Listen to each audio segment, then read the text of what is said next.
తూర్పుగోదావరి జిల్లా టీడీపీ జనసేనలో విభేదాలు సద్దుమణిగాయి. సీట్ల సర్దుబాటుపై ముందుగా రెండు పార్టీల్లో కొంత అసంతృప్తి వ్యక్తమైన అధినేతల బుజ్జగింపులతో ఐక్యతారాగం ఆలపిస్తున్నారు.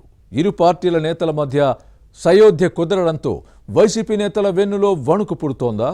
అధికార పార్టీని ఓటమి భయం వెంటాడుతోందా? Was the story?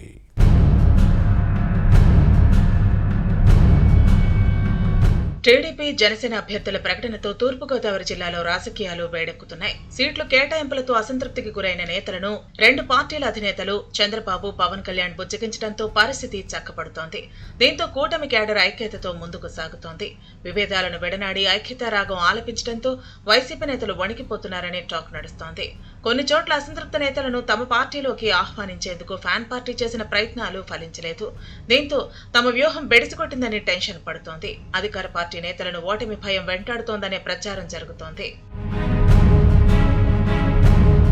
TDP, Janasena, BJP పొత్తు ప్రభావం రాజమండ్రి రూరల్ నియోజకవర్గంలో కేడర్ మధ్య వివాదానికి దారితీసింది. రాజమండ్రి రూరల్ నియోజకవర్గాన్ని సిట్టింగ్ ఎమ్మెల్యేగా ఉన్న గోరంట్ల బుచ్చయ్య చౌదరి ఉమ్మడి తూర్పుగోదావరి జిల్లా జనసేన అధ్యక్షుడు కందుల దుర్గేష్ ఆశించారు. దీంతో మొదటి జాబితాలో సిట్టింగ్ టీడీపీ ఎమ్మెల్యేకి టికెట్ ప్రకటించలేదు. పొత్తులో జనసేనకు సీటు కేటాయించాలని కందుల దుర్గేష్ పట్టుబట్టారు. దీంతో ఒక దశలో రాజమండ్రి రూరల్ సీటు రెండు పార్టీలకు పీటముడిగా మారింది.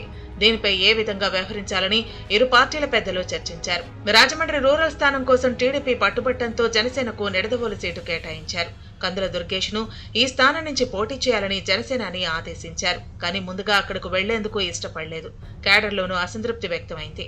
దీంతో పార్టీ నాయకత్వం బుజ్జగించడంతో దిగొచ్చారు. అలాగే గోరంట్ల బుచ్చయ్య చౌదరి, దుర్గేష్ చర్చలు జరిపి ఏకాభిప్రాయానికి వచ్చారు. రాజమండ్రి రూరల్ నుంచి sitting TDP MLA Buchaiah Chowdary, Nidadavolu నుంచి కందుల దుర్గేష్ పోటీకి దిగుతున్నారు. విభేదాలు సర్దుకుపోవడంతో రెండు పార్టీల కేడర్ పరస్పరం సహకరించుకుంటూ ముందుకు సాగుతున్నాయి. మరోవైపు రాజానగరం టీడీపీ ఇన్ఛార్జ్ బొడ్డు వెంకటరమణ చౌదరి, జనసేన సమన్వయకర్త బత్తుల బలరామకృష్ణ ఈ స్థానం టికెట్ ఆశించారు. రాజానగరం నుంచి తమ పార్టీ పోటీ చేస్తుందని జనసేనాని పవన్ కళ్యాణ్ ముందుగానే ప్రకటించారు. జనసేన అభ్యర్థిగా బత్తుల బలరామకృష్ణను ప్రకటించడంతో తెలుగుదేశం కేడర్ కొంత అసంతృప్తి వ్యక్తం చేసింది. దీంతో పార్టీ అధినేత చంద్రబాబు జోక్యం చేసుకుని బొడ్డు వెంకటరమణ చౌదరిని పుచ్చగించారు. జనసేన అభ్యర్థి బత్తుల బలరామకృష్ణ కూడా స్వయంగా ఈ నేతను కలిసి చర్చలు జరిపారు. విభేదాలను పక్కన పెట్టి ఇద్దరు ఐక్యతతో పనిచేయాలని నిర్ణయించి ముందుకు సాగటం కేడర్లో జోష్ నింపుతోంది. ఇక అంబేద్కర్ కోనసీమ జిల్లాలోనూ పరిస్థితి చక్కబడింది. మండపేట, కొత్తపేట నియోజకవర్గాల్లో ఉమ్మడి అభ్యర్థులపై ముందుగా అసంతృప్తి వ్యక్తమైంది. కొత్తపేట టీడీపీ ఇన్ఛార్జ్ బండారు సత్యానందరావుకు పార్టీ అధినేత చంద్రబాబు టికెట్ ఇచ్చారు. దీంతో జనసేన ఇన్ఛార్జ్ బండారు శ్రీనివాస్ తొలుత అసంతృప్తి వ్యక్తం చేశారు. మీరిద్దరూ సోదరులే, ఈ స్థానం జనసేనకు కేటాయించేలా టీడీపీపై ఒత్తిడి తేవాలని జనసేనాని పవన్ కళ్యాణ్ కు సూచించినట్టు సమాచారం. కానీ పార్టీ నాయకత్వం సర్ది చెప్పడంతో విభేదాలను విడనాడి టీడీపీతో కలిసి పనిచేసేందుకు ముందుకు రావటం మంచి పరిణామంగా భావిస్తున్నారు. రాష్ట్ర ప్రయోజనాలను దృష్టిలో పెట్టుకుని బండారు సోదరులు ఐక్యంగా ముందుకు సాగడంతో టీడీపీ జనసేన కేడర్లో నూతన ఉత్సాహం కనిపిస్తోంది. ఇటీవల టీడీపీ జనసేన విస్తృత స్థాయి సమావేశం రావులపాలెంలో జరిగింది.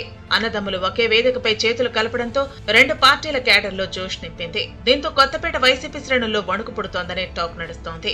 ఈ స్థానం నుంచి ప్రాతినిధ్యం వహిస్తున్న ఎమ్మెల్యే చెర్ల జగ్గిరెడ్డిపై ప్రజల్లో వ్యతిరేకత ఉందనే ప్రచారం జరుగుతోంది. ముఖ్యంగా దళితులు ఆగ్రహం వ్యక్తం చేస్తున్నారు. రావులపాలెంలో 40 అడుగుల భారీ అంబేద్కర్ విగ్రహం ఏర్పాటు చేస్తానని 2014 ఎన్నికల్లో ఇచ్చిన హామీని విస్మరించారనే విమర్శలు ఉన్నాయి.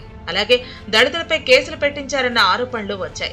ఇవన్నీ వైసీపీ ఎమ్మెల్యే పట్ల వ్యతిరేకతకు కారణమయ్యాయని భావిస్తున్నారు. ఈ పరిణామాలను టీడీపీ, జనసేన, బీజేపీ కూటమి తమకు అనుకూలంగా మలుచుకుంటోంది. ఇలా ఉమ్మడి తూర్పుగోదావరి జిల్లాలోని అన్ని స్థానాల్లో కూడా తెలుగు తమ్ముళ్లు, జన సైనికుల మధ్య విభేదాలు సర్దుకోవడంతో గెలుపుపై ఆశాభావం వ్యక్తమవుతోంది.